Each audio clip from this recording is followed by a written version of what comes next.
Today, for the very first time, I'm going to be checking out the brand new Interpol album, The Other Side of Make Believe.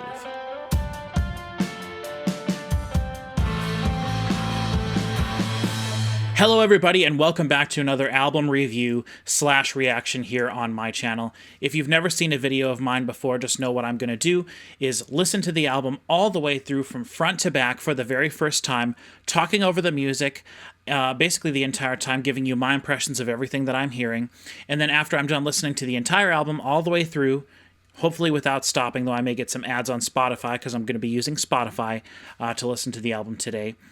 And I'll get more into that in a second. But after I'm done listening to the whole thing, I will give my sort of overall thoughts or my review, if you will. So also, I'm going to talk a little bit about Interpol at the beginning of the video here before I get into actually listening to it. And who knows, I might mention a couple other things as well. But feel free to skip around. I will include timestamps in the description. And if you look on the timeline of the video, you should be able to see the different sections. So I'm going to, feel free to skip around. I'll include each track individually as well. So if you want to skip to your favorite track to see my reaction to that, or hear my thoughts, feel free to do that. If you just want to skip to the very end and see what I think about the album as a whole, feel free to do that as well. One other thing I have to mention right off the bat is that with the last few videos I've done on my channel here, and I don't put out videos very often, but one of the things that is really disheartening to me is when I go through all the trouble of doing one of these videos, and I really want to try to include the actual audio from the album in my videos if I can. My channel is not a partnered channel. I do not monetize anything on my channel. I never have. I don't even think that I could. I don't think you have to be partnered for that. But anyway, there's never ads or anything on my videos because I'm not partnered and I don't have any of that stuff. So I try not to worry about, the legal things as much. However, some songs and some bands just do not allow their music to be played, and I totally understand it. I think that it's a little silly in today's day and age with the internet and everything, but just know that I'll try to include the album from Interpol's album here. I'll try to include the audio from the album in this video so you can hear it along with me. However, Interpol is a pretty big band. They are signed to a very big record label. I think that they're still with Matador Records. And so it's possible that their record label, it's possible that it's possible that someone in the organization doesn't want anyone to have their music included in videos like this. So if that is the case, also in the description of the video, I will include a link to listen along with me on Spotify. And I'll include that link regardless, but also I'll include a link to purchase the album on CD. I'm not sure if you can buy it specifically from their website or not, but anyway, I'll include some links, so just be aware of that as well. So a completely unrelated thing that I have to mention as well is that this is the second video on my channel that I've been filming with my new webcam. Before I was using my camcorder and a separate microphone hooked up to a separate machine, and I just recently did a reaction to Bloodywood, and that was my first reaction video that I filmed with this camera here, which, for those of you who are curious, if you think it looks nice, I definitely don't think it looks fantastic, but I do think it looks pretty good, and this video should look a lot better than my previous one, the Bloodywood video, because I messed with the settings a lot in Streamlabs, which is what I'm using to actually record this whole thing. Having the audio from the album, my microphone, and the video all in one file was so much easier to edit the video after the fact in Sony Vegas. But the webcam that you are watching right now is an Aukey PC-LM1E, and I bought this. I did a lot of research on webcams to see what I thought, if I thought that there was one that I could use, and I really like how this is looking so far as I look at my screen here and all of the different sort of adjustments that I've made to it since the previous video I filmed, but it still does have, and there's nothing I could do for this other than zooming in, which I don't think would look good, but it does sort of have that fishbowl effect of, distorting things that get off to the side a little bit, and I do look a little bit crazy. If I have my hands out here, it looks like they're enormous. So just, bear with me on that. But I do think that the quality of the video looks pretty good. It's really nice and wide angle, but like I said, I bought this off of eBay for $13.50. So I think that was a fantastic deal for this. So I just wanted to point that out and say that I'm still in the process of figuring out this sort of new way to record. Also, for the second time ever, I guess, recording, I do have myself off to the side here, which normally I do not have myself out to the side. So if you see me glance over to the side, just know I'm not yet accustomed to just, keeping my eyes on the camera. Before, my camcorder was pretty far away from me, and there was just a tiny little screen directly in front of me that I could use to sort of see myself and what I looked like at the moment. But anyway, That's the webcam. I have lights really close to me, so if I hold up some stuff and there's a glare, I apologize for that. Still trying to figure all this stuff out, but like I said, as I look, I think it looks pretty good. So I'm pretty happy with it. So yeah.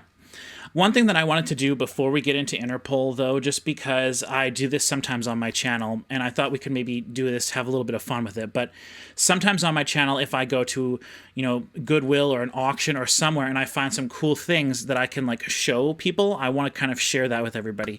And so I bought a few albums recently at Goodwill in the town near where I live in Nebraska. And I just thought some of them might be interesting to show. So I'm going to do that real quick. Bear with me, and then we'll get to Interpol, I promise. And I do want to talk about Interpol and their discography before we get into the album as well.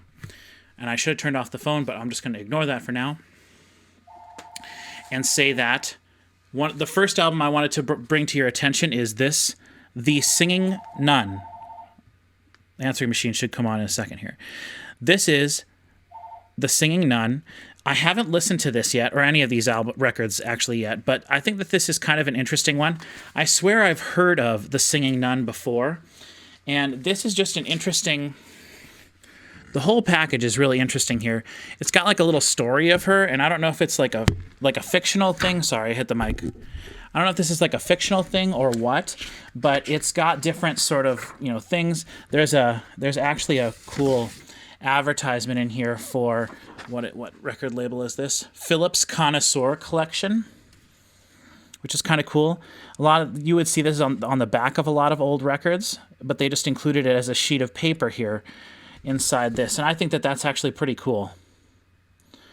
So I don't know, just something that was kind of interesting, and don't want to fold anything. Poor thing's been sitting in there for 50 years, and now I fold it on a video. Anyway, Singing Nun.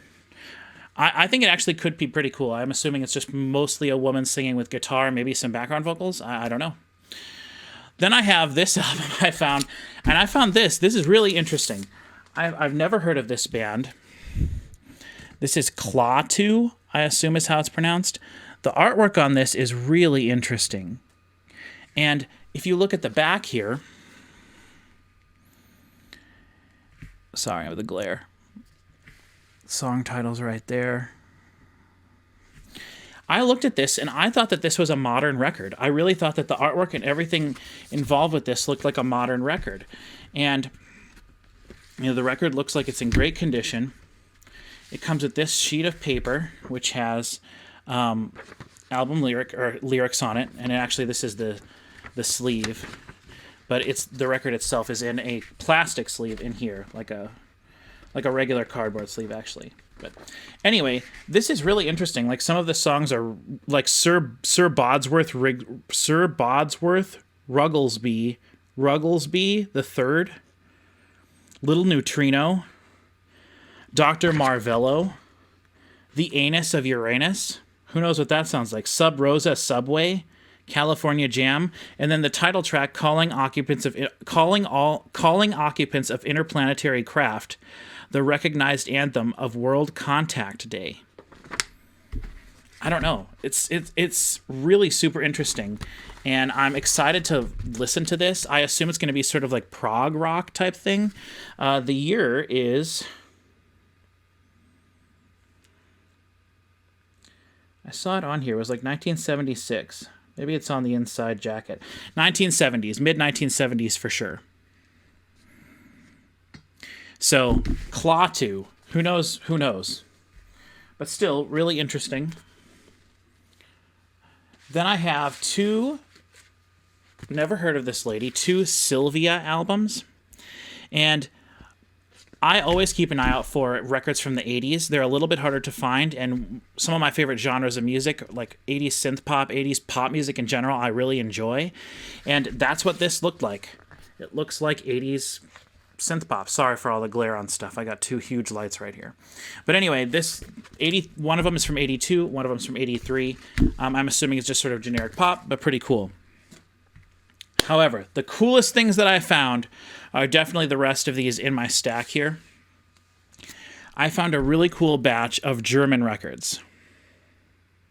So this is Zwei Braun Augen, and I do not speak German. I am Czech, not German. However, where I live in Nebraska, there's a large community. There were a large community of German immigrants who came to the Midwest from Germany, but also from Russia at the time. And I won't go into all the history of that because I really don't know it perfectly or anything myself, but I've done a little bit of research. But anyway, I have been able to find over the years some really cool old antique German stuff. And so the idea of finding some cool old German records, and also I love a lot of German bands as well, like Oomph and Unheilsieg and a couple of other awesome German bands. A lot of German music is really cool. I like the industrial sort of style of metal. But anyway, this is just sort of like, I have no clue what this is. I don't know what that means. I don't know what it sounds like. I assume by the artwork that it's not, that crazy. Probably maybe religious, I would think. Then we have here Katharina Valente, Vico Torian, Schlager Album der Elfolge.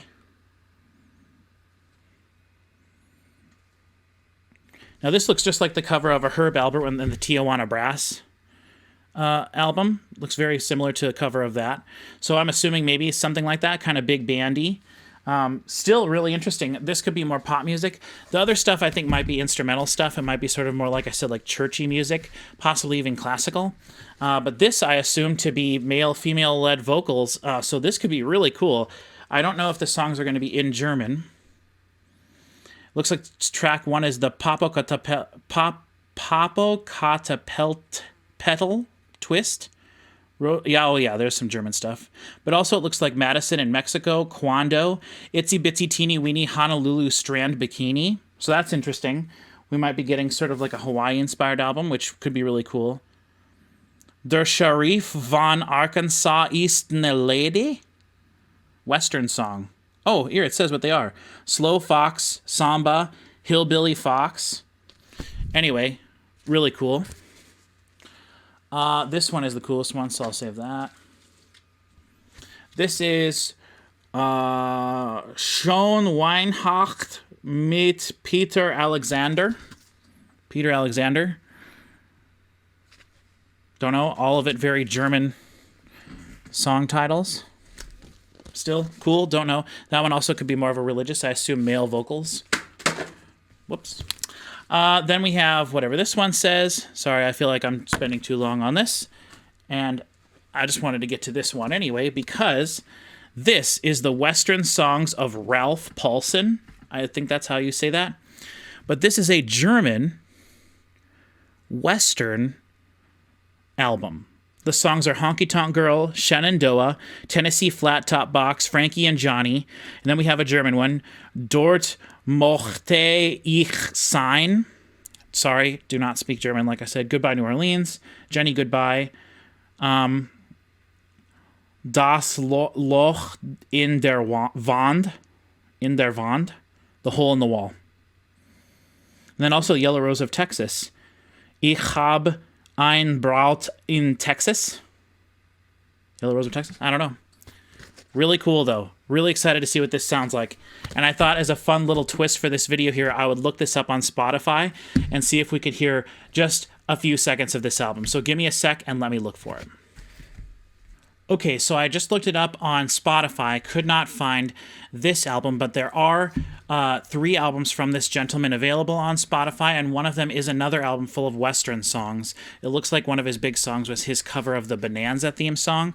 However, the Bonanza theme song doesn't have lyrics in it as far as I know, so I don't know about that. But I did find one of the songs off of this album, The Hole in the Wall, which is the penultimate track on this album, in German, Das Loch in der Wand, Das Loch in der Wand. Western song from Germany, 1970.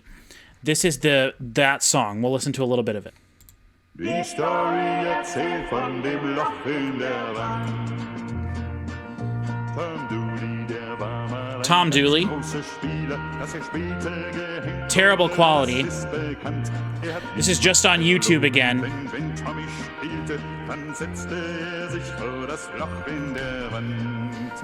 Die anderen, die mischten und mischten die Karten, doch von du lieber schlau und dazu noch gewandt, denn hinter ihm da stand sein Kumpel, der Let's get to the chorus here. Kumpel, der gab ihm das fehlende Ass durch das Loch in der Wand. There's some background vocals. Jedoch eines Tages hat man ihn dann gefangen, denn er war ja berüchtigt in Stadt und in Land. Well, that's enough of that, but pretty fun. Honestly, I just kind of thought that might be interesting. It sounds cool. Sounds just like Western music from the 70s, sort of the golden-ish era, the tail end of the golden era of country music. And something I thought might be interesting to showcase. We'll see. But yeah, that's Ralph Paulson. Check him out if German Western country music sounds interesting to you. So, yeah. Okay. Now that we're back here, let's center ourselves from all the fun we just had and talk about Interpol. Okay, so Interpol. You're probably watching this video because you're a fan of Interpol. Now, just don't get too scared here for a second, but I'm going to go through a little bit of Interpol's discography and tell you what I think, and some of it's going to be extremely negative. So just bear with me. And let's start with the positives first. So, of course, Interpol is one of the most unique bands that I would say that I absolutely love. And that is for two reasons. Their second and third albums, Antics and Our Love to Admire. I think that those two albums are fantastic across the board. I am an audio engineer. I have worked on music in the past. I work on my own things. I've edited podcasts, audiobooks, all sorts of things, commercials, all sorts of different things. I am a professional, but I wouldn't consider myself to have worked on anything fantastic, and certainly nothing as good as even the worst sounding Interpol stuff. But Interpol stuff, for the most part, sounds fantastic. But just to get that out there. I think that the production on those two albums, well, okay, I'm getting a little ahead of myself. So the first album, of course, this is Turn on the Bright Lights. I should have known that. Turn on the Bright Lights. This is the second Interpol album I got after Antics. This is the first one I got. I was introduced to Interpol from, of course, as many people were, the amazing music video with this sort of like puppets for Evil, of course. Rosemary. Right, who could forget that? Where the puppet gets in the accident and he's in the hospital and stuff. It used to kind of creep me out, actually. I'm not a huge big fan of puppets, but the video was really interesting, and it was a cool concept, and I liked the song. Even though at the time I wasn't listening to a lot of music like that at all, and I hadn't really been exposed to a lot of music that would have been like a big influence to Interpol, something like, Joy Division and things like that. And hearing the music, I thought, oh, this is really cool. It kind of seemed simple to me, and I do think that in a lot of ways Interpol's music is simpler than other bands, but so anyway, I discovered Antics. I fell in love with it. I actually have over here, it fell down on the ground. I have my Antics vinyl. This is one I bought back in the day when I was working at a record store. And I love this album. I've listened to this vinyl as well. I'm not a huge fan of vinyl except for the novelty of it and having something tangible to hold in my hands that's a really cool piece of art. But I would always listen to the CD, but we're not going to get into that. But this is my Interpol Antics. You can see that still there, kind of. There we go. So I fell in love with this album. I got the record later. Then I went back and bought in their catalog Turn on the Bright Lights. And this album I thought was really good. The song Stella Was a Diver and She Is Always Down is one of my favorite Interpol songs. I like that. I like how this album sounds and I like what it is, but I don't enjoy it as much as Antics. And then I believe right at the time, I'm not sure what the year is on this. 2007, yeah. So that would have been, Antics would have come out when I was in high school, and then 2007, the year I graduated from college, Our Love to Admire came out. And this album, combined with this album, are, as I said, the reasons that I love Interpol so much. These albums are very unique in regards to each other, but they also do sound very similar. One of the things that drew me to Antics in the first place, and now that I've gotten older and I've learned so much about the music industry and then also just music production, recording techniques, mixing techniques, things like that, mastering even, the distortion on Antics is so fascinating to me because there's so much distortion.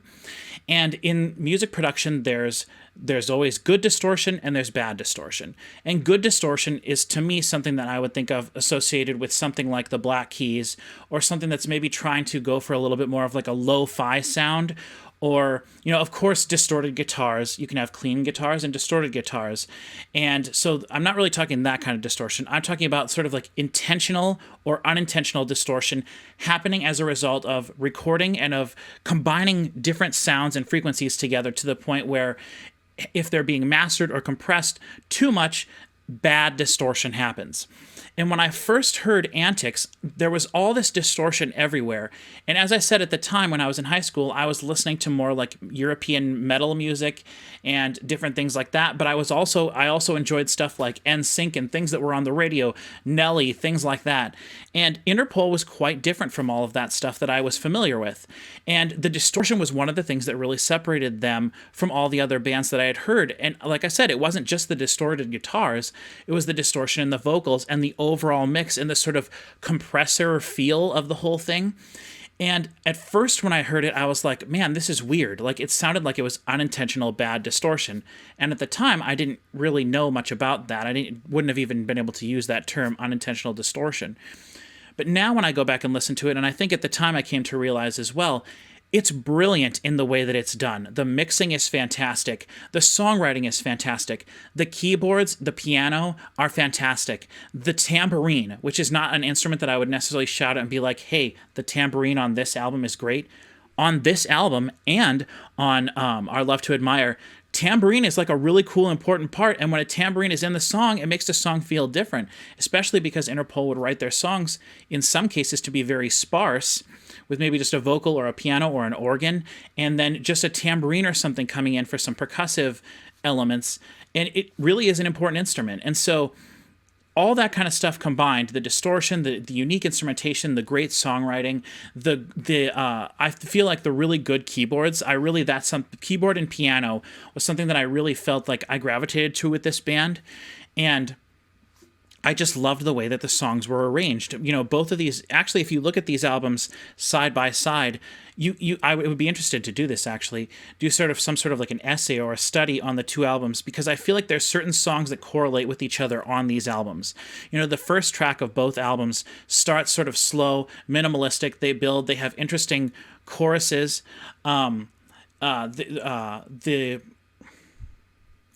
The first track on Our Love to Admire, right, is "We ain't going to the town, we're going to the city." And then the first track on Antics is, I believe that's the one with the tambourine that I'm thinking, but that's "Show me the dirt pile and I will pray that the soul can take 3 stowaways," I think. Like, those are really interesting songs, but they do have a lot in common. And the fact that they both are songs that start the albums out, I think, is really cool. Then we have the sort of Slow Hands, and then I don't even remember what the equivalent to that one was on this album, but the sort of single off of Our Love to Admire, which is one of my least favorite songs off this album, and also Slow Hands from Antics, another song I don't necessarily care for. I know it's one of their biggest songs, if not maybe their biggest song. And I enjoy those songs, especially compared to stuff in their later catalog. But I think that those songs can compare, the two sort of singles. Of course, Evil, I think, is its own sort of separate thing. But then we have my two favorite Interpol songs of all time, which are Take Me on a Cruise from Antics and Rest My Chemistry from Our Love to Admire. And I think those songs can sort of compare a little bit in the way that the songs are written, the songs are structured, things like that. I absolutely adore those two songs. But then we also have, There's No I in Threesome, which is great. If I remember correctly, that's Sound Meets Sound, Babe, the echoes they surround. Love that, especially the hi-hat playing on that song specifically. The first chorus, the hi-hat comes in and it plays a cool beat, and then the second chorus, it's open hi-hat, and then the third chorus, I think it's crashes. So like, there's a feeling of progression in that song. There's all sorts of cool stuff. The ballads on the albums, I feel like could be similar. Wrecking Ball off of, I think it's just song's just called Wrecking Ball, off of Our Love to Admire is great. Whereas the song off of, what's this one? A Time to Be So Small, I think. Oh man, but Come Here is also on this album. Oh, Not Even Jail. Oh man, the so yes, you can tell the way I'm talking about it. I love these two albums and I think they're fantastic, and that is why I do also have my Turn on the Bright Lights down here vinyl, by the way, just to point that out. I'm just destroying my whole set. Oh no, I forgot to change my settings on my laptop. So this is I still have it. You can see the price that I paid for it there. $11.98, and actually that's not even true because I worked at the store that this was sold and I got a 15% discount, so it was probably only like $7.99 for me at the time. I think I'm gonna say maybe $8.99, which obviously today, I mean, we're talking, this is back 2011, maybe 2012, actually maybe 2010 even. When did I'm not sure when. Well, this one came out earlier, but yeah, so it's so interesting, but yeah, it's nice. I don't know if I got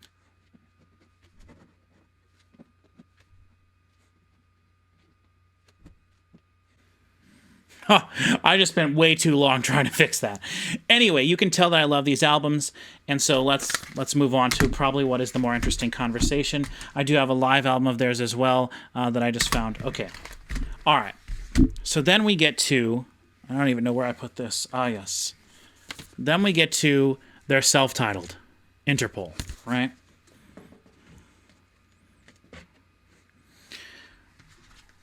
We get to Interpol. And we get to my first tiny taste of disappointment with Interpol. And this album is okay. It's good. I really enjoy the production on it. I think the kick, the drums sound fantastic, which is something that I can say for all of Interpol's music. I think the drums always sound fantastic. I felt like the vocal melodies were a little less catchy. And I don't want to say that like I have to listen to music that's catchy or that you can sing along to, but I'm not going to lie and say that I don't enjoy stuff that sounds like it's enjoying to listen to. And I don't necessarily mean happy. I listen to all sorts of crazy, insane death metal and whatever, all sorts of insane stuff that is not happy. A vast majority of the music I listen to is more depressing and stuff. That's just the kind of stuff that I gravitate towards. But I don't mean it that way. I mean like something that's enjoying to listen to.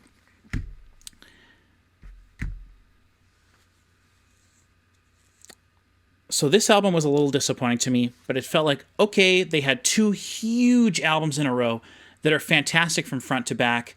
You can't expect a band to have a hit single, hit song, hit album every time.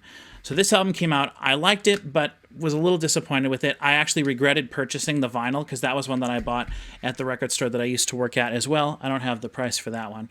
But, I probably spent more on it than I needed to. And I probably could have, at the time, bought the vinyl for Our Love to Admire, which I really regret not doing because I don't actually own the vinyl for that. And I really wish that I did. But anyway, that is Interpol. And then we get to... Save those. Then we get to El Pintor, which, I listened to it and I was just like, man, the production here, I love. The drums, great. Guitars sound great. Everything sounds great. However, I felt like something was really missing. And so at that point, I looked into the band and I found out that Interpol's self-titled album, their fourth album, was the last album with Carlos D in the band. And I think I came to the realization that Carlos D is one of the reasons that I enjoyed Interpol so much. And the fact that he's not here in El Pintor, you really can tell. And I think I remember reading an interview with Paul Banks at the time saying that they were trepidatious to make music without Carlos because they were a little bit worried whether they could do it or not at all. And that he felt really good with the result. Whereas I listened to this, and to me, this just seems... like there's really nothing on this album that is an enjoyment to listen to. I don't enjoy many aspects of this. I think the production is really good. I think his vocals are okay. They're a little low in the mix, but I think that overall it just was really disappointing. There's really no song on this that stands out to me as being like a really good song or even like a somewhat decent song. Just disappointing. And so I was super disappointed with this. However, I went back in time and found out that Paul Banks had several solo albums, and I believe his first one is called Julian Plenty, and that is one that I actually do not own, though I have heard it, and I really enjoyed that. I loved the drums. But then I bought Banks' solo album, just called Banks, and I listened to this, and I was like, this is awesome. This is way better than the last two Interpol albums. It's clear that the man knows what he's doing, especially with the drums, because Interpol does produce a lot of their own stuff. They do have producers work with them on several of their other albums, and they did have producers on both Antics and Our Love to Admire, and they did work with some new producers on this brand new album we're going to listen to here today in a second. I promise, I swear I'll get to it eventually. But they did have a producers working on that with them, so that was one of the things that gives me hope for this. But I really enjoyed this album. It's really cool. It has a bit of like almost a hip-hop feel to it. And I loved the drums, loved the songs. Didn't necessarily like some of the arrangement choices, but I did enjoy almost this entire thing. And then in between, so I bought this after I bought this and was disappointed by this. And then this was released. And I couldn't believe it when I found this. This is Banks and Steels. This is an awesome hip-hop album, sort of hip-hop rock alternative, rock album that is Paul Banks and RZA from the Wu-Tang Clan, and just RZA from, like, I know him from like martial arts stuff and whatnot that I enjoy. This album is awesome. It's totally bonkers that this exists, but it totally makes sense if you listen to something like this. Totally, I listened to this and I'm like, why aren't there hip-hop rapping verses on all over this? It would be awesome. It's kind of like the Black Keys album Black Rock, or even the amazing Brothers of Chico Dusty. I think the mix of who was the rapper's name? The Brothers of Chico Dusty. Just look it up if you're unfamiliar. It's someone took and mashed the Black Keys album Brothers with the other guy from Outkast, not Andre 3000. What is his name? Oh shoot. I'm terribly sorry I'm forgetting that. But anyway, look that up if you're unfamiliar. But this is really cool. And so I had all these high hopes. And then Interpol releases what is, in my opinion, one of the worst albums I have ever purchased. I have never bought an album before. Only one other time have I bought an album and sat down to listen to it, and I actually physically could not make it through the album. The other time that happened was with the awesome Canadian band called July Talk, who has two phenomenal albums. But their last album is just, it's awful. But anyway, I digress on that. Marauder by Interpol is the most disappointed in an album that I have ever been. I cannot explain it. The drums sound good. The guitars sound okay. The vocals sound horrendous to me. I am not a fan of far off in the distance, drenched in reverb vocals, and that is what they are almost the entirety of this album. There is no moment of this album. I just listened to it again last night. Actually, I bought this album when it came out. I believe the day it came out. And I never finished it. I didn't listen to the last few songs. Last night I sat down and I listened to this entire thing, but I had to skip through the songs because I could not listen to the entirety of every song. But I did listen to at least the first verse and the chorus of every song. It just is, in my opinion, it is just awful. The songwriting is terrible. The mix is not good at all. Like I said, I think the things were recorded well, and I think the mix is okay, but what they were going for is not for me. No part of this was enjoyable to me at all. There's no moment where I was like, wow, this sounds cool. Sonically, this is interesting, or this is a cool arrangement, or this is a catchy vocal part. A lot of the songs just felt like the song would start, and they'd maybe start with a little guitar part or whatever, and then once the drums and everything came in, it really never deviated at all. The songs were compressed a lot, which is something that Interpol has always been known for in their music. The vocals would just be, he'd start singing, and all of a sudden, while he's singing, with no rhyme or reason, we're in the chorus. But the chorus is, there's no background vocals. for the most part. There's nothing really separating anything other than the guitars got a little bit louder. It just, or at least more chaotic. It is so bad. Honestly, in my life, I'm 35 years old, and I consider this to be one of the worst albums that I've ever listened to. Now, that being said, I do think that it sounds professional. Like, it's not bad because it sounds bad. I think that the way that it sounds is really uninteresting to me, and I personally do not like it. It is not to my taste at all. However, I do think that it does sound professional, and I totally understand if there are people out there who love this album. If anyone is watching this and they're a huge Interpol fan and they love Marauder, please write me a comment and tell me what you enjoy about this album, because for me and my personal taste, this is the worst that Interpol could possibly do. And so when I found out Interpol was coming out with a new album this year, I was so trepidatious. I had no clue if I was going to even try to buy it or not. I am the kind of person that normally, even though I have almost no money at all, if there's a band that I really care about, I try to purchase their CD, pre-order it and purchase it as soon as I can once it's released, because I want to own it and I want to have it and I want to add it on my collection, on my shelf with the other CDs and albums from that band. And Interpol is one of those bands that I've always said I love. And sometimes it surprises my friends who also are into music, and they know what Interpol is, sort of, they're like, oh, I'm surprised you like that, really? And I'm like, yeah, let's listen to these two albums that I think are fantastic, and clearly you'll understand why I like them. But I just was scared. And so I have not heard probably more than 30 seconds of this new album. I did listen to the first maybe 5 to 10 seconds of 2 or 3 of the songs the other day, just to make sure that it wasn't awful garbage. And even if it was awful garbage, I was thinking about doing a review or reaction to it, but I didn't want to, because I didn't want to necessarily do it if I was going to hate it, because I don't want to just bash on something, even though I just did on their last few albums. But we're here to talk about the new album, which I have fingers crossed is going to be great. But anyway, I've talked long enough. I was really excited to express my thoughts about Interpol here, and I hope that some Interpol fans find this video and you can, like I said, talk to me in the comments. Tell me what I'm missing. I definitely get all the production things and the recording aspects of it, and that's what I'm going to probably focus on and talk about a lot. I was going to talk a little bit about, and I'll just mention it really briefly, one of the things that I love about Interpol is that a lot of their lyrics in their songs are basically nonsensical. It doesn't really mean anything. And I personally like that. I'm not a person that gravitates towards the meaningful songs and lyrics and like connecting deeply emotionally with something because of the lyrics. I listen to the music and the production, and usually first when I listen to something, I think about the technical things, how this was done, why does it sound like it sounds, how did they choose the sounds that they chose to go with everything. And then afterwards, I'll maybe sit and think about how it makes me feel, on subsequent listens and things like that. So I'm going to talk about a lot of the technical stuff probably while we're listening to this.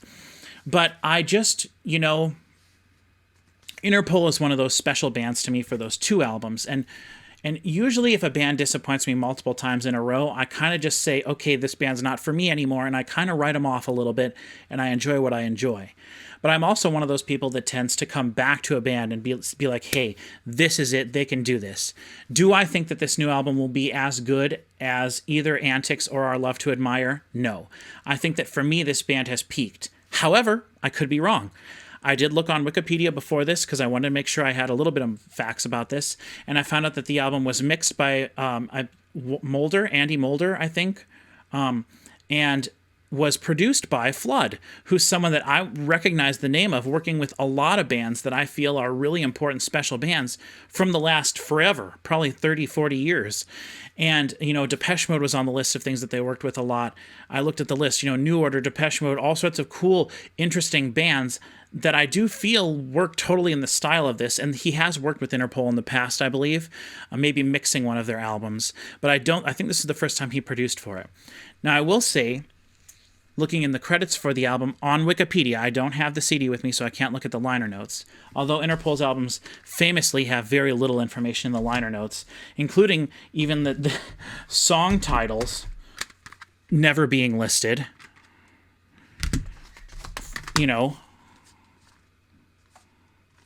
You gotta look here to see the song titles. And for our love to admire, you have to actually take the book out. Oh, there, first page, there's the song titles. So it's, you know, but I did see on Wikipedia that on this album, the core members of Interpol were listed with the instruments that they played and contributed, and then they had several other people that basically all did background vocals, is what was listed. But nowhere was it listed that there were any keys on the album. Keys or keyboard parts. And so I'm a little disappointed with that, but we'll see. You can do a lot of cool stuff with guitars, and you can do a lot of cool stuff with drums and bass and obviously vocals, and you can do all sorts of things, maybe some sampling, whatnot. But I'm hoping that there's more to this record than just guitar, bass, drums, vocals, because that was a lot of the stuff that inspired me to enjoy Interpol so much in the first place. So let's get into this. But before we do, I have one more thing that I want to mention real quick. Look right here at my table, and I'll be right back. So, of course, for this, I had to get myself a Mountain Dew. That's what I always do. So let's go ahead and... Today I have a Mountain Dew Mango Gem, I think is what it's called, Mango. But anyway, I just want to say, I apologize for the incredibly long intro for this video. This is the first time I've gotten to talk about Interpol on the internet, and I was excited to do so. So hopefully some Interpol fans found a lot of that stuff interesting. The record stuff, I may decide to cut that out, and if I do, you don't even know what I'm talking about now, but we did listen to some cool German music, so hopefully I leave that in there, but if not, whatever. Ignore me. So, without further ado, let's get into the other side of Make Believe. Hopefully a great Interpol album. Cheers.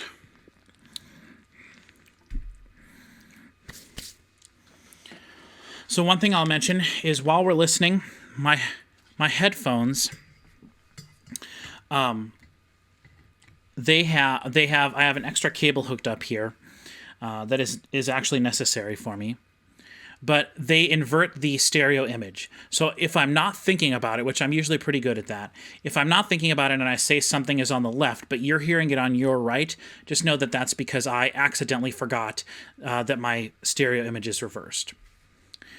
So, track 1 on the Other Side of Nowhere, Tony. Real quick, we are listening on Spotify, so if we get to an ad, I will just cut that out, but I'll make it clear that that's what's happening. Hopefully this video is such that you'll be able to hear the music, but if not, I'll clearly label on screen what's going on. Track 1, Tony, Interpol, 2022, The Other Side of Make Believe, starting right now. Okay, so the first thing we're hearing is not some crazy guitar. Piano. Yes, yes, yes. Yes, this is awesome. Thank you. Bass, playing high up. Drums, obviously, kick. Sounds like a really loose kick. You really hear the beater on the head. Vocals are loud. That was one thing I forgot to mention about Marauder. The vocals weren't in the pocket. They were below the pocket. They were in a pocket. They were in the pocket of the pants, and the pants were pulled down to the floor. They were so low and so drenched in reverb, they sounded terrible. But this nice dry vocals right in the middle. The kick is the biggest thing that's happening here, and I hear a lot of room in the drum kit, which is nice. Hi-hat just tapping. Piano, great.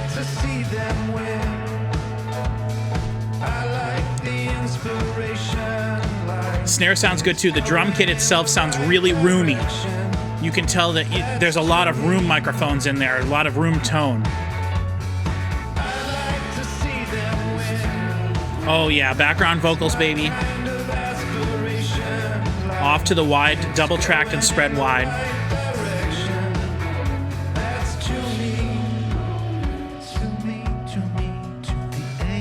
The vocals not overcompressed, for sure.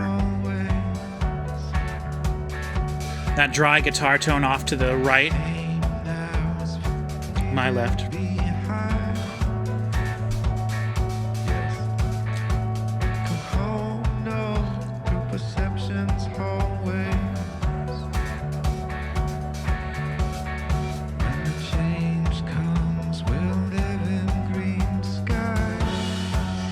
There's that sort of trademark, I'm not necessarily trying to sing the pitches perfectly sound that Paul Banks has. And that's one of the things that really threw me for a loop when I first heard Interpol. I was like, this guy's singing incorrectly. But no, he's actually singing fantastically. It's just a very specific way of singing. And that's where you sort of see the sort of Joy Division influence, which is a band I'm very unfamiliar with, but I know enough to know how influential they were. Piano just constantly going, baby. This is great. No one was listed on Wikipedia, at least, for playing piano or keys at all. It's interesting, there's some guitars floating around doing different things in the mix. The piano is mainly off to my right, your left, which makes sense because the low keys on a piano are on the left side, high keys are on the right side, so the album is mixed stereo spectrum-wise from the perspective of the player, which is what I prefer. But it does sound to me like the hi-hats might be off to the left a little, but they do sound pretty mono. Claps. Okay, so right away I can tell, at least on this song, and hopefully this will progress throughout the album, there's a lot more happening tonally in these songs than the last few Interpol albums, which were really just guitar, bass, drums, vocals.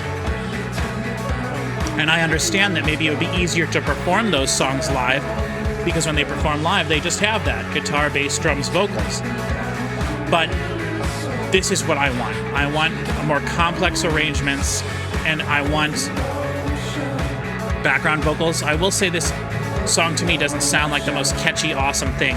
I did read online, Paul Banks had said that they weren't necessarily planning on it, but they actually ended up writing an album they thought was maybe a lot more happy and uplifting sounding than they anticipated writing, because this was all done during the pandemic, and they were separated for the first time while recording, and then they got to come together to finish all the songs, or during rewriting, I believe. Then they got to come together to record. So I'm loving what I'm hearing. Production-wise, everything sounds great. I love all the roominess in the drums. That's a very cool thing that I can tell is going to be a character of this album.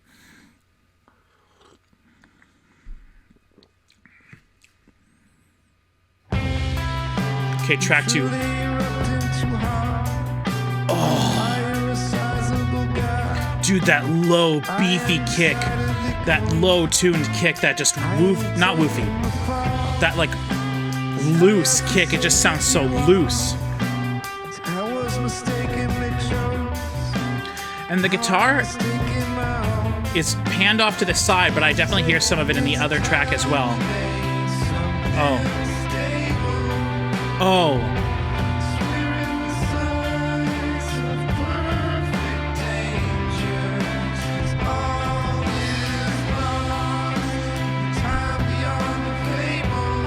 Oh, that's what I'm talking about.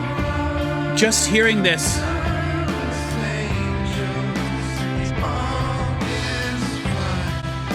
Yes. Oh, and that's such a low sounding. That the snare is very wooden sounding.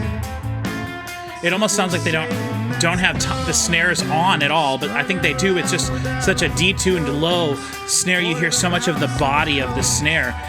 It actually could be a bigger snare, like a big, like not a marching snare necessarily, but I'm not sure what they call it specifically, but a bigger, longer bodied snare. Okay, off this first chorus I think was hi-hat.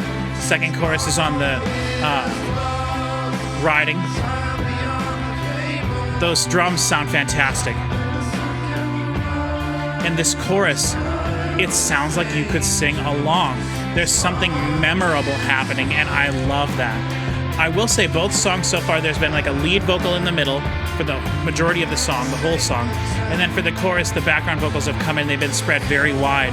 And he's singing with this sort of falsetto voice off to the side, which he has done on previous albums, but the falsetto voice off to the side is very loud, it's very prominent, and he's singing softly, and that can sometimes create a little bit of a disconnect when you're performing something softly and everything else is a little bit more intense sounding. You got to turn the volume up so much that you might be losing some of the intensity of everything else because there's something gentle and soft on top. But I'm not necessarily hearing that. I'm just saying something I maybe noticed a little.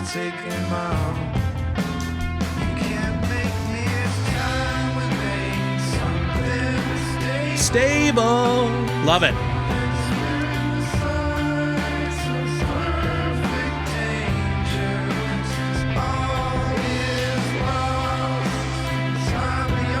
Fable. Right? Or whatever the word is.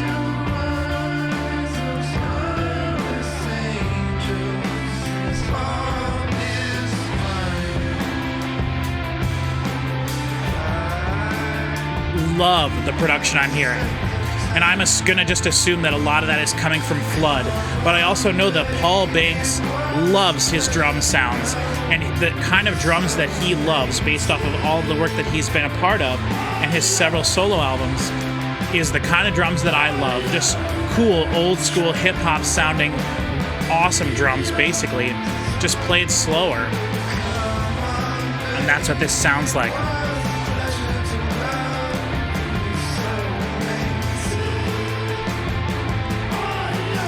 And the guitar just doing its thing like a lot of Interpol songs.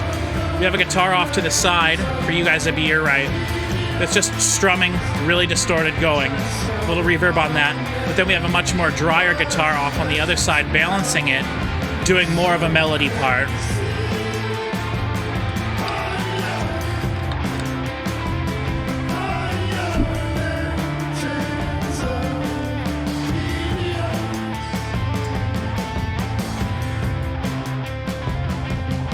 For me, the star of this song is the drums.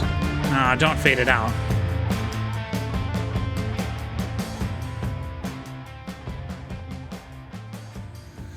Disappointing that they faded it out. My mantra is no fade outs ever. There's literally no good reason or excuse to ever fade a song out, but I'm kind of okay with the way they did it because I got to hear a little bit of the drums without anything else over it there a little bit, so.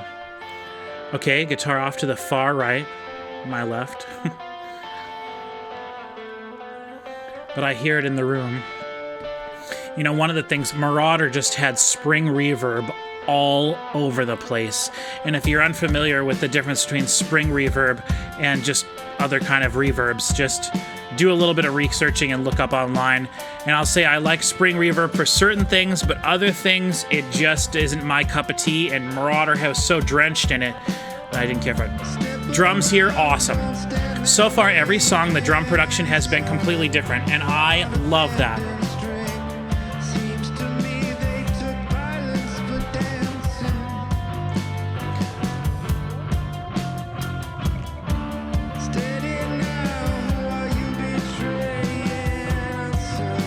A lot of cool delay on the vocals. The delay is low pass, meaning that there's not a lot of high frequencies in it. They've let all the low frequencies pass through, but they've cut off the high frequencies, and that's very common with a delay. Because if you have lots of high frequencies in the delay, it can really start to make a mix sound cluttered. But having the delay low passed like that allows you to thicken the mix without necessarily cluttering it and leaving the high frequencies free for there to be clarity in the vocals and the cymbals and things. Okay, that was nice. So the chorus there had another guitar coming in, and it was clearly a different part of the song.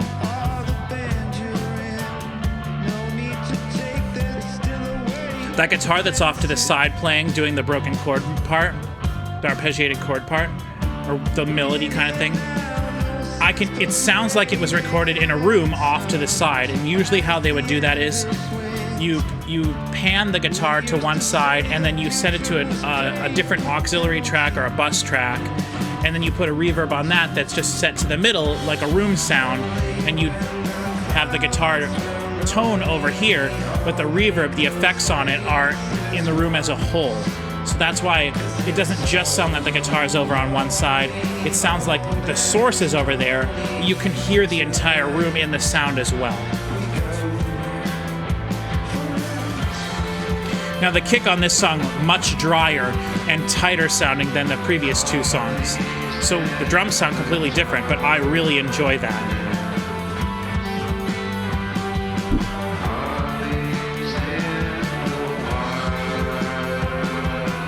See, now this vocal part here is almost reminding me a little bit of Damon Albarn and his work with some of the Gorillaz stuff, some Blur stuff. He's been experimenting a lot recently, and he's been using his lower register voice a lot as he's been getting older. At least that's my observation. And I could see him singing a part like this part we just did there. A lot of reverb there, but they were using it as effect and not necessarily a place for the vocals to live in. I love this. This is so trademark Interpol. Just a guitar part that starts the song and basically continues very similar to that the whole way through, having a place to come home. The mix can go other places, but that's always there. It's always present. The drums and that have been there the whole time, the drums and the guitar. And then other things come in and go out, but it can always stop and go right to that, and it feels like you've come home. It feels like the familiar.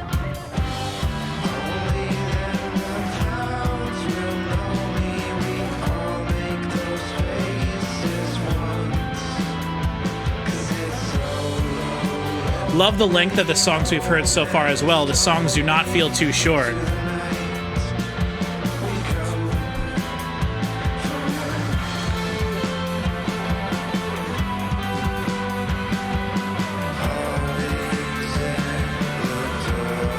So this album is 11 songs, 45 minutes, 42 seconds. That's nice.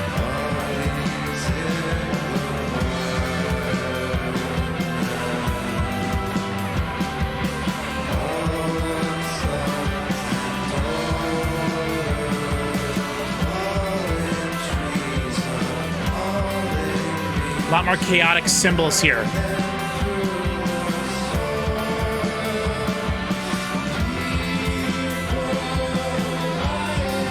Interesting how that's...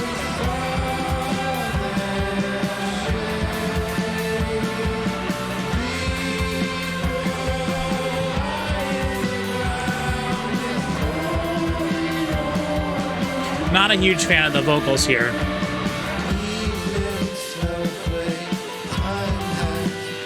Paul Banks, the way he sings sometimes, it almost sounds like he's singing sleepily. If that makes sense. It's kind of what I was referring to earlier.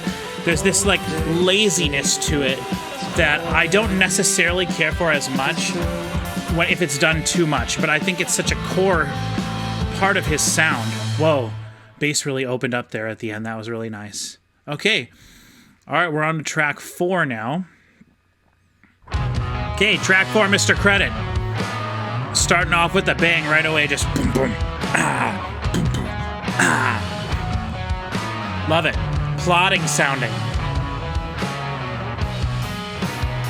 Yep. Yeah.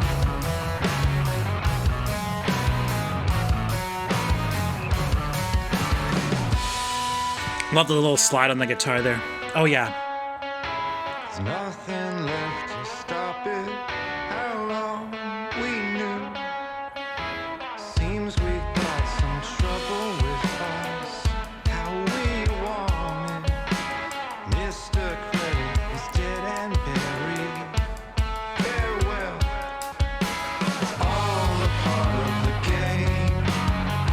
I wanna be there when you touch fire. I'll be there. Awesome bass sound here.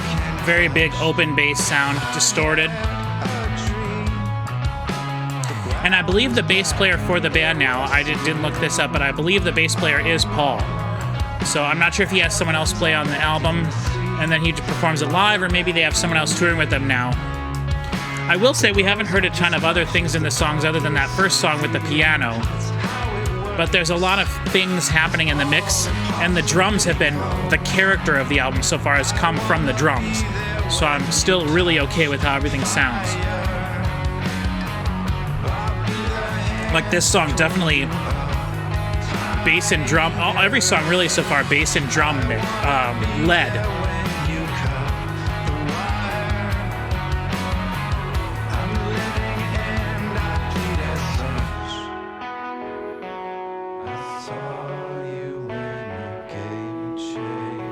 Love it.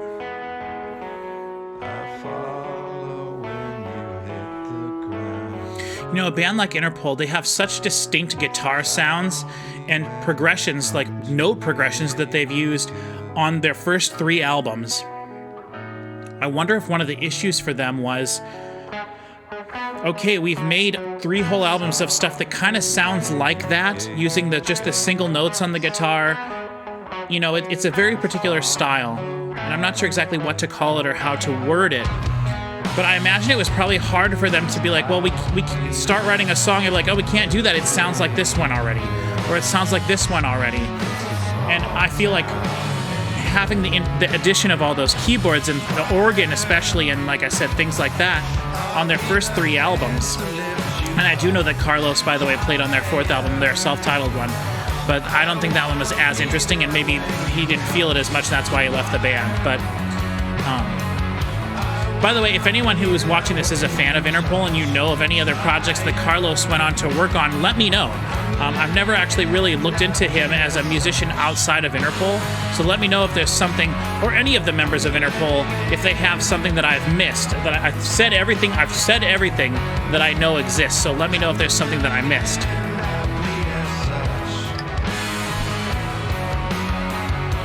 I love the way this is mixed. Now the kick and the cymbals sound much more normal, I guess, normal rock song mix in this song. The snare has lots of room in it still. Oh, okay, that was a shorter one. Okay. Still, I enjoyed that song a lot. Okay, track 5 right now. Something Changed. Piano. And that definitely sounds like a real piano. Here, you can hear the click in the room. It almost sounds like a clock or something. Really low vocals there. I waded through shame for this. Are you there? Every day I'd see if chance was This is great. You guys. Are you there? Interpol is back. Interpol is back. Dude, the drum production on this. That snare spread really wide. Lots of reverb on it, but very short reverb, gated almost. Now the snare sounds totally different. That was an effect before.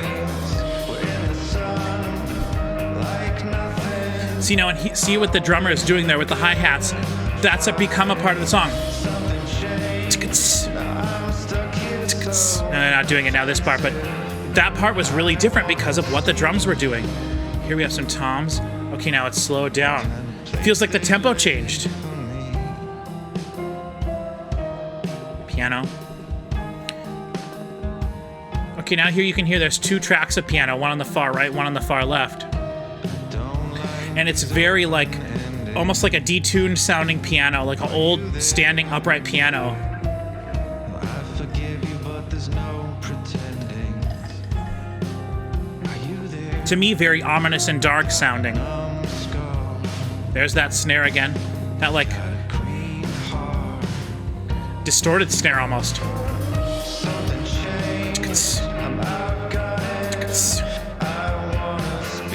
Yes.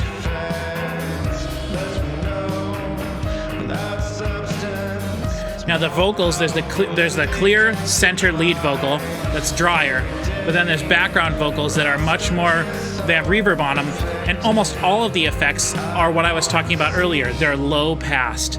There's no delays or anything that sound thin and crispy or higher frequency in the air. It all sounds like everything is in a cave that's, or not, maybe not a cave is a bad way to say it. Everything sounds like it's low frequencies and no high frequencies. The whole mix feels that way. And that's how Interpol's entire catalog feels. So this just fits so perfectly with everything. Really liking the way this sounds. This is a really cool song.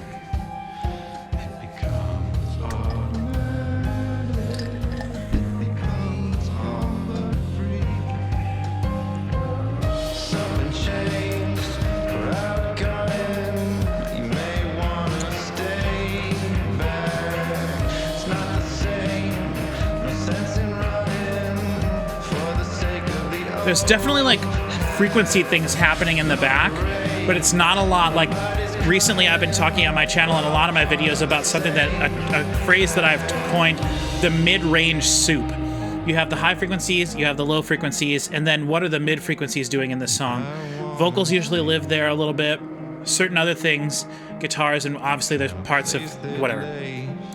But in a lot of modern music, it's basically just drums, and then the vocals are the high frequencies, some maybe hi-hats or cymbals, and then what's the rest of the music, the rest of what you're hearing is this mid-range soup. It's just some really delayed and reverb affected sound that's just sort of like muted in the back, and it's just there. It just exists constantly, like a synth pad or something. It just constantly is going.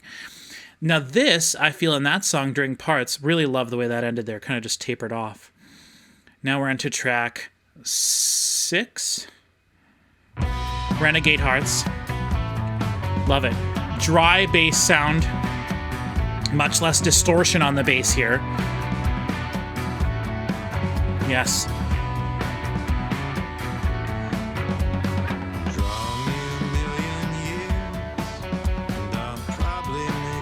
This song sounds totally different tonally. Much more, I feel like old school. Love it. But anyway, just to finish what I was saying, that sort of mid-range soup. And I feel like there is a little bit of that on this Interpol album. There's things happening in the background that are creating like this sort of cacophony that are all kind of mumbling together and becoming garbled and just sort of like muted and boxy sounding. But the volume of that isn't so loud that it's encompassing. It's low enough in the mix that there's like these waves underneath the whole thing. There's something happening underneath the whole thing. And you can't really tell what it is. It kind of just floats around. It's just a mishmash of frequencies and things together, but it's creating like almost a floor or a bed for the song to sit on top of. And I feel like it's being done very well. This song, though, I feel much more stereotypical sounding. Guitar on the right, guitar on the left, bass in the middle, drums in the middle, vocal in the middle. Okay. Oh, is that acoustic guitar or a shaker? Shaker.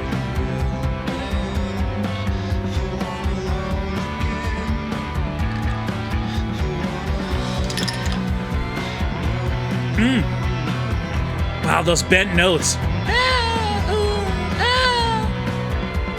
Wow. Very cool.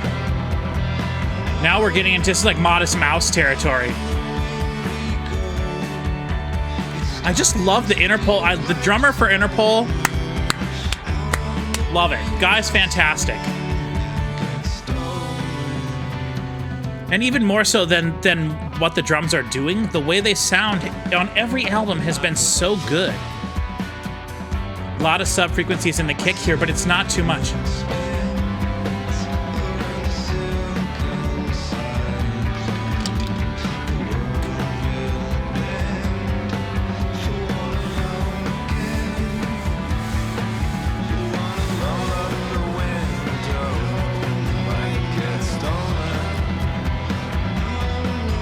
There's that bent.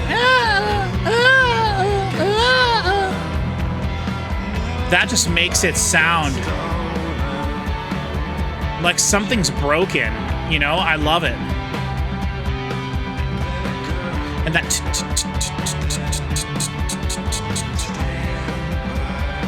Oh, that sounds.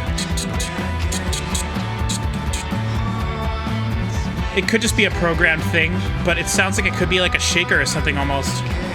Something that was struck or something that was, you know, like a kabasa or something maybe? I don't know the exact term.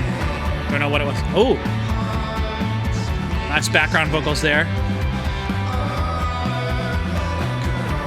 Very loose. All the vocals are very loose, even the background vocals. And I mentioned the very first song, the background vocals to me don't seem overly compressed. Like you can tell there's moments where they get louder and softer, and I don't know if that's necessarily a good thing, but it's working with what they're doing. It allows the background vocals to like all of a sudden they're there and they're not, and it's not just because someone automated it or something. I feel like the last few songs, and maybe it's just because I've been talking over them and not paying attention as much, but I feel like there has been less distinguishable chorus and just sort of an interesting feel that kind of happens.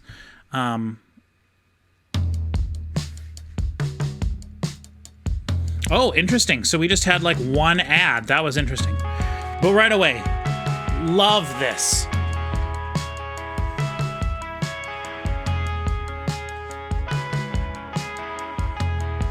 That low tom hit there. On the other side of make-believe. If I go Love it. unchecked, This is Passenger, by the way. world make of me. Vocals sound very dry, much more close. I would never cheat, but I might take advances. These little statements are mere replacements for something they stole. Nice. Oh, I love it. That guitar sounds really great. I fall into a hole. And obviously, I love the hi-hat.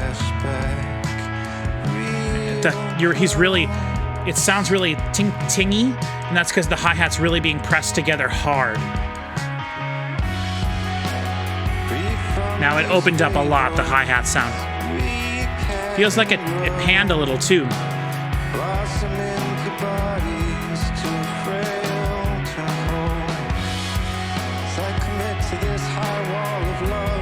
So now this is interesting. The range with which he is singing, the vocals, are the same range that the bass is playing in. So it almost sounds like the bass and the vocals are working together, rather than being separate entities here. Someone to grasp at when I fall into a hole. The mountain on my back, real close.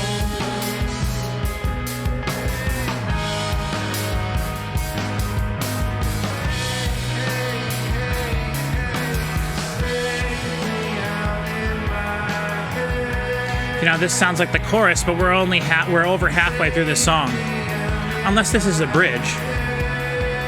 Sorry, my cord keeps falling down here.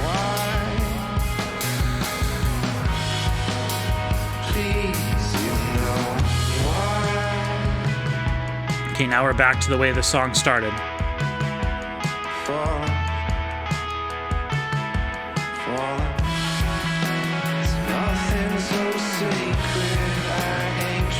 There's such a nice flow to this. Need something to hold, someone to grasp at when I fall into a hole, fade into a flashback, real close.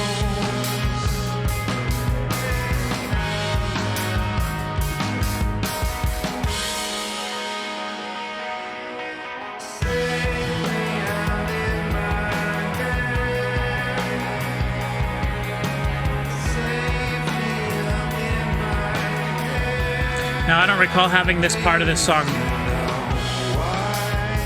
Interesting.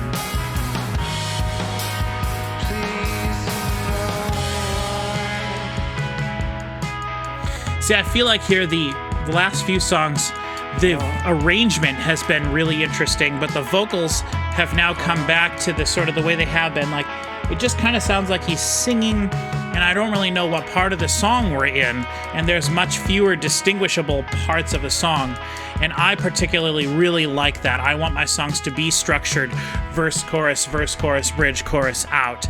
That's what I prefer, and the last few songs haven't been that, and this one's fading out too, which is a big bummer. So that's 2 out of 11 songs that have faded out, so that's not very good, and that is something that bothers me enough that, ugh. Especially because I feel like that song could have done a chorus or something again. I don't know. Okay. Track 8, Greenwich. I got nothing but my own dreams, just these old things. Really interesting that he said that the album felt more uplifting. I have not felt that at all.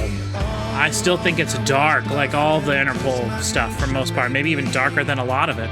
These conversations, the conversations say alright to be, not to behave. Okay. Selling like a drug, let it rain on these people. Female backing vocals, it sounds like. Nice. Someone I can trust, and I don't want these problems. Stepped along Okay. trouble So this song so far sounds like it's structured more like I wanted, like I was just mentioning. We have first verse, chorus, it's probably second verse now, and then hopefully go into a chorus, and then a bridge and a chorus. But we'll see. I will say, reiterate again, I think it's nice that I just looking at the lengths of the songs here, which I don't generally like to look beforehand what the song, how long the songs are, but they're all around or over 4 minutes, which is nice. You know, so many bands now are making such short songs, and I find that to be disappointing. So this is the second chorus here.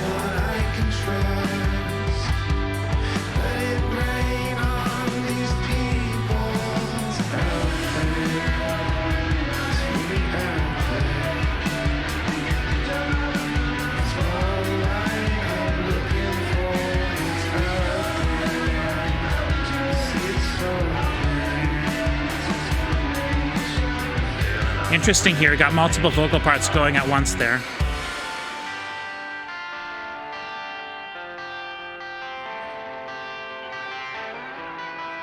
Okay.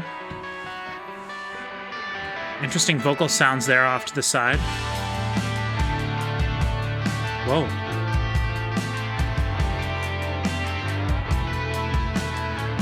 Bass really stuck out there for me for a second. Almost sounded like the bass was doing like had a harmony part going there.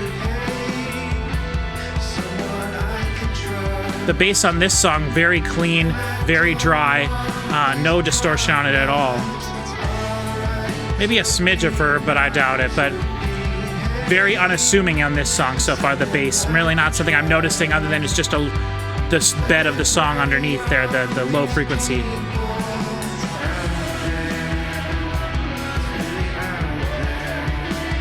Third chorus, by the way.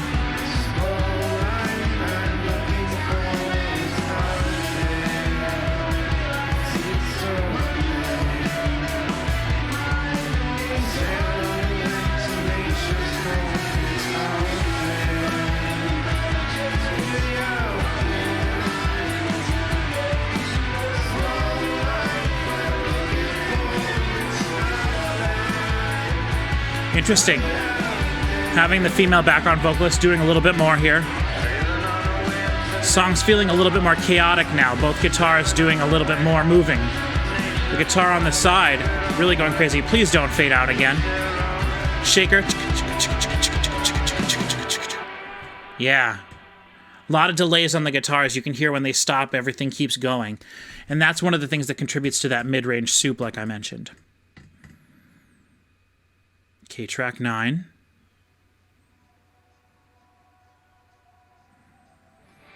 Grand Hotel. A Grand Hotel. Hotel for grannies, maybe? Grandma Hotel.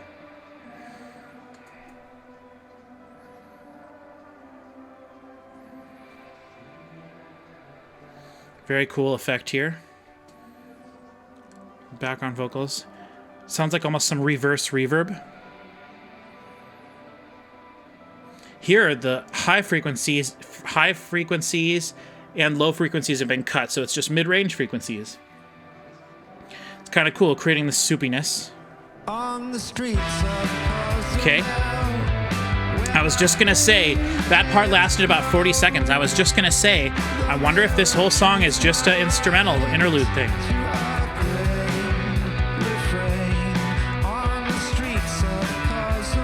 I will say this, Interpol has just such I don't know if it's just the unique, but they have such a signature sound that once it starts, it's bang, that's Interpol.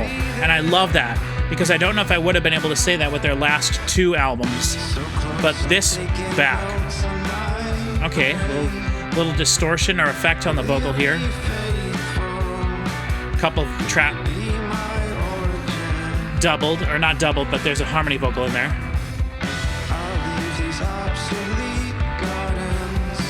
Maybe just doubled, multi-tracked or overdubbed. But both panned in the middle. I think it's a harmony vocal. Now that vocal is, the second vocal's gone, just one lead vocal.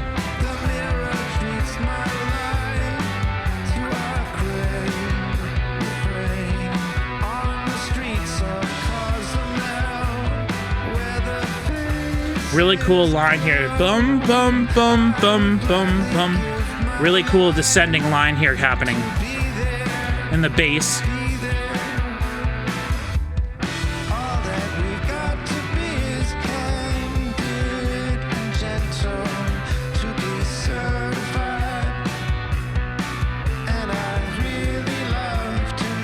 He definitely sounds like he's singing a lot more gentle the whole time, I would say. Lots more softly. Rather than intensely at all. That's what gives it that sort of lazy feeling.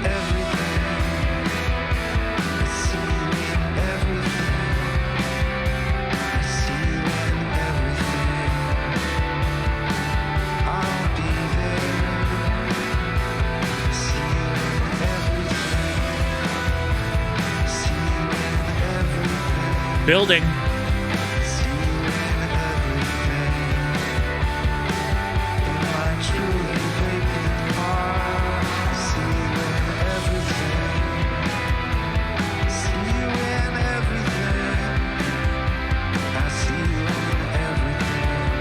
Okay.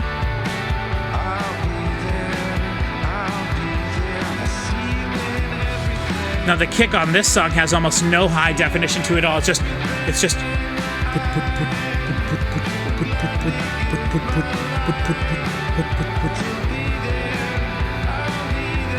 but I think it might be playing softer as well.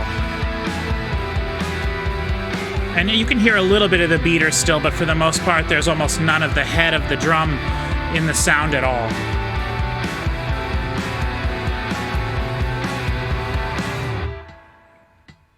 Cool. I enjoyed that song.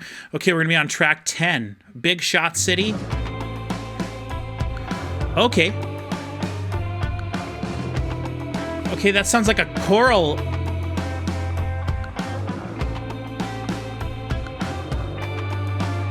Really interesting. That's like a choral patch on a keyboard. Like a vocal patch. Okay. Less high frequencies in the vocal, a little bit more in the middle. Almost sound like it's in this like radio pocket or something almost. Like the vocal sounds more lo-fi in the middle. Love this on the side though.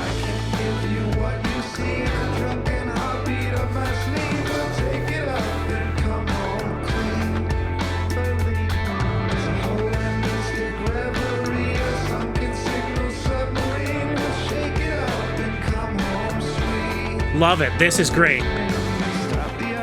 Depending on what the rest of this song does, this could be my favorite song on the album.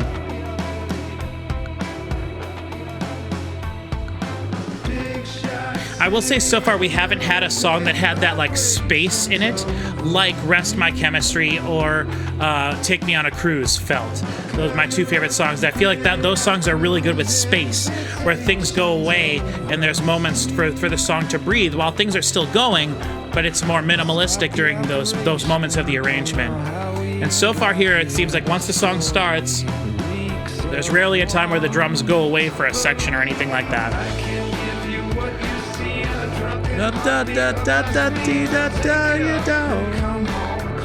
Love it. That ascending.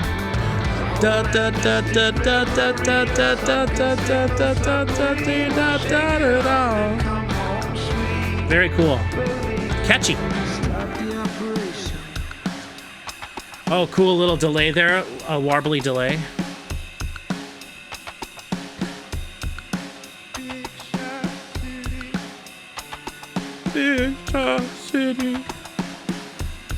He just always sings quietly.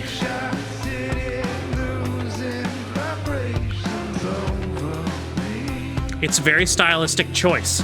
I'm saying it's a stylistic choice that he's making. And I'm okay with it.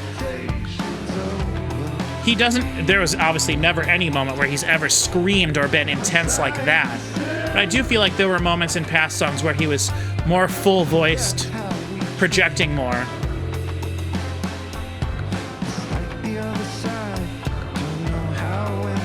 I love the synth strings and the things off to the sides here.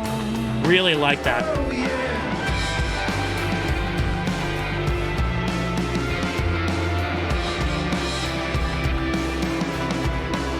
I wanted to go back to that chorus one more time.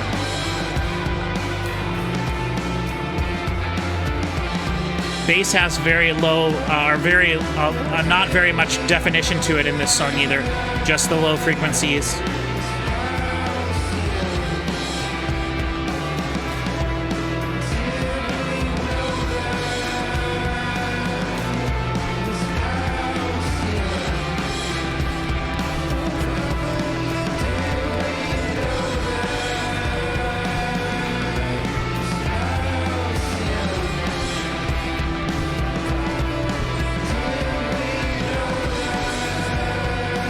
They're not going to go back to the chorus again. Bummer. That.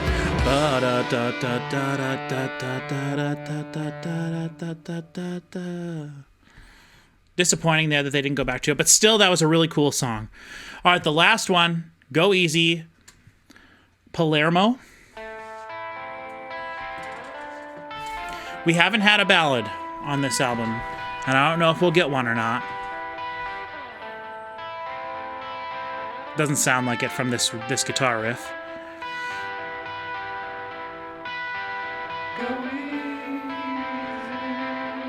Several vocals there. Just overdubs.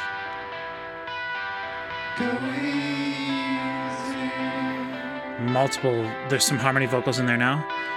Complementary guitar part off to the other side.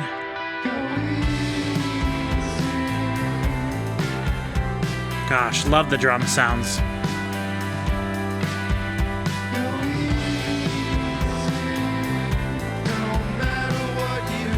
I will say in my music, the Interpol has really inspired me and influenced me in a lot of my guitar playing. Although I am nowhere, I mean, I'm not even remotely, and I can't play a lot of this stuff at all, even remotely, but there are some times where I'll be working on a song and I'll be like, this feels kind of like an Interpol part. And I think that's cool.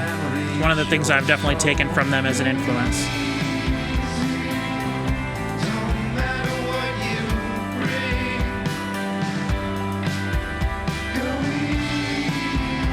Oh, a little flanging there on the cymbals. The cymbal crash. Yeah, that like swooshing there, that's like a flange or some sort of a wah or a frequency modulation that is creating that effect. Flanging on cymbals is something I've never really understood. This sounds cool, but for a long time, like in the 70s and stuff, a lot of psychedelic music was associated with flange sounds or frequency sweeping in a lot of the the constant sound. So if a lot of the time it's the cymbals, if they're playing, you add like a frequency sweeper or some sort of a flanging effect. It could be slow flange that just modulates the frequency over time, and that's how you get the sort of swooshy whooshy sound in something that would be more consistent, like cymbals or crashes or something like that.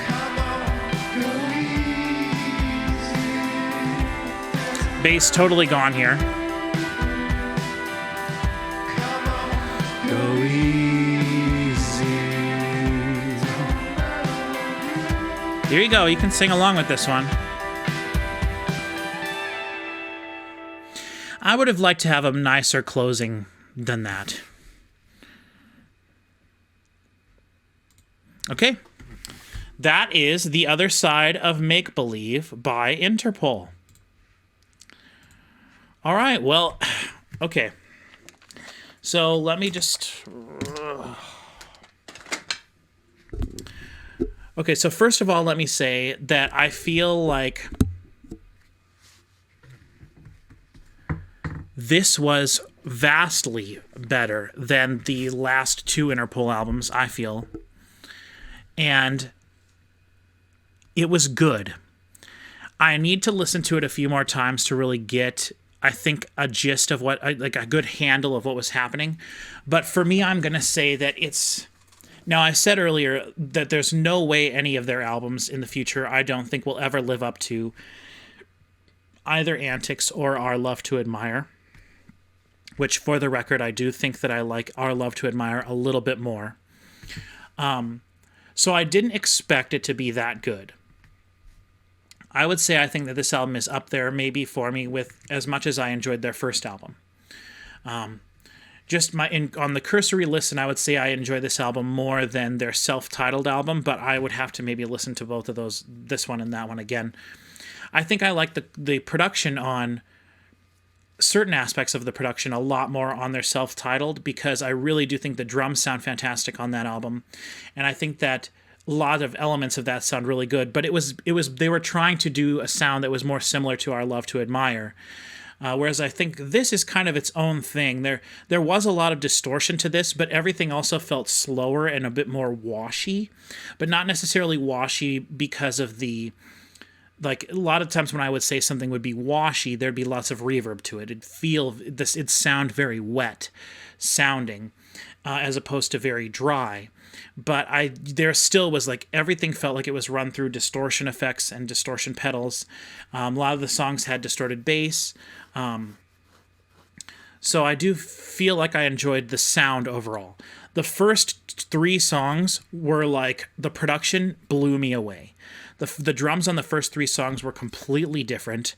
The production and the way the drums sounded on the first 3 songs were all completely different, and I loved that. Especially that second song, that really low, detuned, very loose sounding kick drum, I really enjoyed.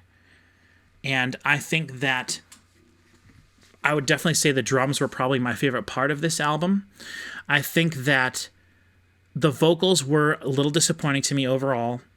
There were lots of multi-tracking and overdubbing and harmony vocals, so there were a lot of background vocals on this album, which I think is essential to make a good album, in my opinion. Obviously, you can do a more stripped down, bare album and still have it sound great, but I really wanted this album to be full of sounds, and one of those sounds I really wanted was background vocals. And you can tell one of the songs really specifically, you could tell there was female backing vocals, and I loved that. That was really nice. The song arrangements, I feel, were maybe slightly less interesting than I wanted. The drums really did change from part to part of the song, and I think that's one of the reasons that I enjoyed the drums so much, was that you could really tell that you were now entering a different part of the song because the drums changed what they were doing. And for the most part, the drummer does not play lots of drum fills to like lead you into something, and he doesn't really even change his patterns that much. He changes what he's doing with his cymbals, with the hi-hat, whether he's doing something more simple or adding a few extra notes, or playing 16th notes, whatever. Going to the ride, crashes, open hi-hat, whatever. Like, the beat is, I feel like for the most part in the songs, that the beat stayed pretty much the same feeling throughout each individual song, but it was just the cymbals that were changing. And that's very much a hip-hop sort of type mentality to drums. And so I really enjoyed that. And I like that it helps separate the songs, because the guitars, for the most part, once they started in a song, there was like a guitar on the left and a guitar on the right.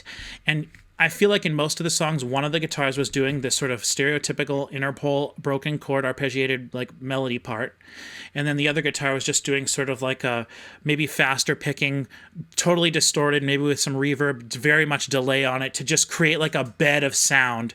And so that was off to one side. The other side was just the constant like strumming of the guitar part. And that created the left and what was happening on the left and the right, and then the sort of mishmash in the middle, the drums and the bass, and then the vocals being kind of all over the place. There weren't a lot of songs that did utilize keyboards. I noticed that right away. The 3 songs that I specifically remember, the 2 songs that had piano, and then that one song toward the end there, where it had those sort of like cool synth strings off to the side, and then the vocal patch, I think, off to the other side. They were pretty constant there. Loved those songs. Those songs were really special to me, and they've made me feel nostalgic for old Interpol, though I don't think anything on this album sounded like older Interpol, the first 3 albums. Nothing. This album, I mentioned several times, it felt like Paul Banks was just singing softly the whole time. And I'm not saying that he was like whispering, but there was no point where I feel like he was, and not that he would in his songs scream or shout or anything like that, but I felt like there were no moments where the vocals got intense at all. And you can be intense without screaming and yelling, but I feel like the whole thing felt very laid back, and it felt like it fit the style of Interpol. So I'm not saying that I necessarily expected it to be crazy, but there were just the songs that I think of that I enjoy from Interpol more are the songs where I feel like the vocals are a little bit more dynamic in terms of the performance. A lot of the songs here felt like he just kind of stayed where he was comfortable. There were almost every song he'd used his sort of falsetto-y or high voice, and then his like low voice, and then some of the songs kind of in between there, which obviously he has a range of vocals and he sings within his range. But I don't feel like there was a lot of changing once the song started. The way the vocals did change was to add some more background vocals, which is what I was mentioning. You could hear that the background vocals would come in, and they would be usually 1 or 2 tracks panned to the left, 1 or 2 tracks panned to the right, and they would be doing the harmony part. In most cases that I noticed it, a higher part than the lead vocal, so a higher harmony, or maybe even an octave above. And I mentioned it several times there, and it really did stick out to me throughout the album. The background vocals felt like they were really uncompressed, meaning that background things are usually some of the elements in music that is compressed the most, because if it's there, you want it to be at a consistent volume. You don't want things that are not in the foreground of the music to be drawing your attention away from the things that you're supposed to be paying attention to. And background vocals in a chorus are something that you're obviously supposed to pay attention to. Those are the elements that are added to the song during the chorus or during a different part of the song, whatever section it happens to be, to allow you to say, hey, we're in a different part of the song now. But I still feel like they could have been compressed more, because what was happening when they were there was he was singing the background vocals softly, like he was singing the lead vocals. And what was happening was there were moments where I would notice it and moments where I wouldn't. And I don't necessarily feel like the songs were written and arranged that way. They were just specifically because of the way the whole thing was mixed. It happened to be that way. So that is something that I would maybe say was a little bit of a negative. I'm really happy with the fact that there were a lot of background vocals, but maybe the execution of them not necessarily the way I would have chosen. Almost everything had low-pass filters on it, the whole album. And if you're not familiar with what that is, I mentioned it a little bit. There's high-pass filters and low-pass filters. And obviously there's different kinds of filters, and you can do filter sweeps and things. But in general, when you're talking about music production, music editing, a high-pass filter lets the high frequencies pass through so you hear them. A low-pass filter allows the low frequencies to pass through so you hear them. So if you have a kick drum or a bass drum and you're recording it and there's lots of high frequencies to that, you don't necessarily need the high frequencies to that sound, so you would low pass filter the kick or the bass, and then what you're left with is all of the mid to low range frequencies, which are the more important frequencies for an instrument like that. However, definition and sharpness of a sound come from the high frequencies, whereas roundness and more of a boxy mid-range tone come from obviously the mid frequencies and the low frequencies. So you have to be careful with your frequencies, because if you're low pass filtering everything, you can end up with a muddy sound. And I would definitely say that overall, Interpol's catalog is more of sort of like a muddy analog distortion sort of sound, and I feel like it works across the board. I feel like their whole catalog sounds good sonically, and then that's one of the things that separates them from other bands.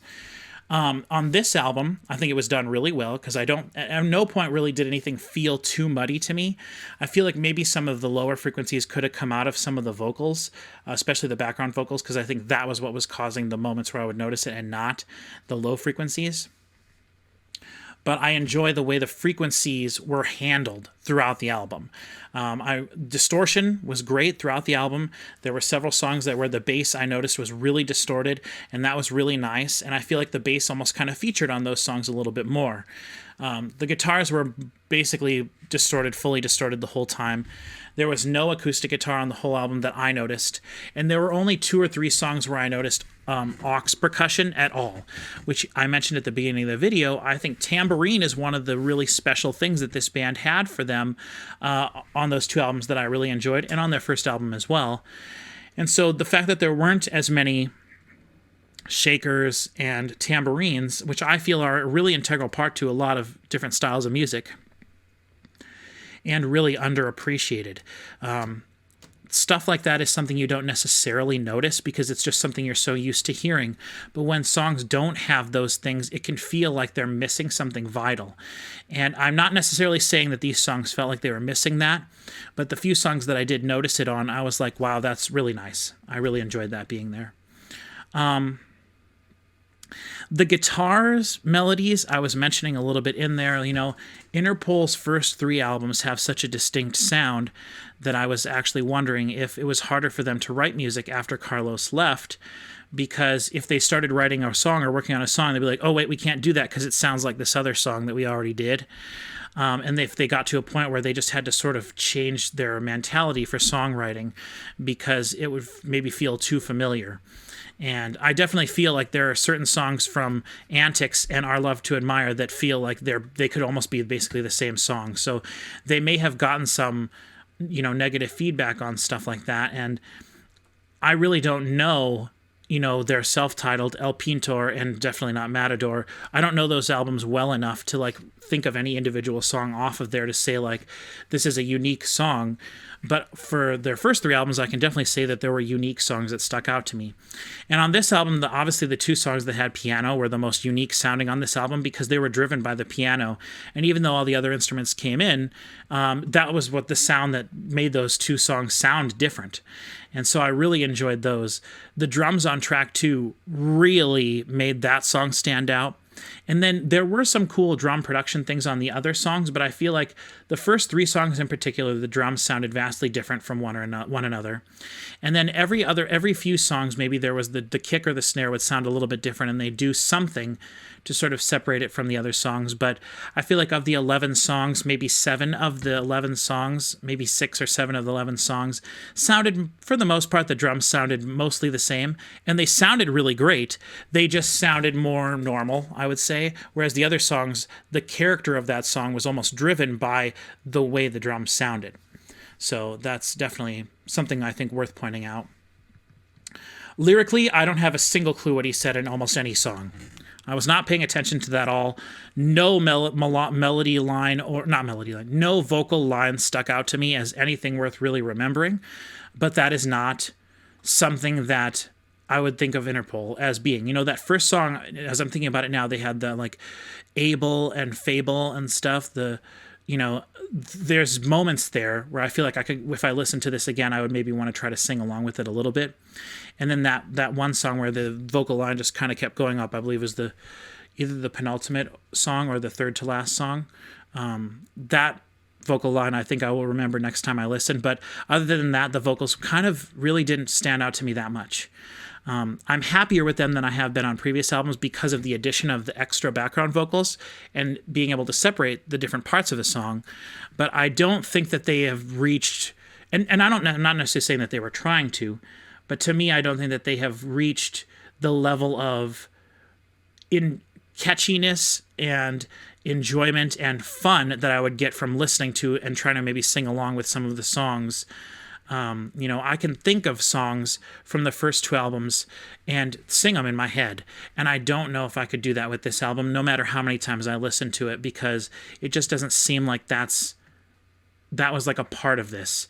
And again, they might not have been going for that. They might not be trying to make catchy music. You know, they're not trying to make pop music. It doesn't seem like. I don't know if I could think I could hear one of these songs on the radio at all. Certainly no radio station around here would play this, but the radio stations around where I live in Nebraska are either pretty much country, or the several rock stations that there are, alternative rock stations, mostly play top 40 type of stuff, things that are popular. There's a lot of classic rock stations, but for the most part, I would say that this would not be something you'd hear on the radio. None of the songs on this really stood out to me as being a clear single or anything like that. But again, I don't think that they're not necessarily the kind of band that would try to do that. And looking at a couple pictures of them on just on Spotify here and online when I was looking on their wiki page, I think there were some up-to-date current photos of the 3 guys that are officially Interpol, and they all look very old. But I think I've kind of always thought that about Interpol. They all have sort of an older look to them. And I'm not even sure how old they are. Hey, Google, how old is Paul Banks? Paul Banks is 44 Paul Banks is 44 years old, she said. So if she's thinking of the same Paul Banks, he's middle-aged basically already, but they've been a band since the late 90s. So that, they've been a band already for 20 some years, 20 however many years.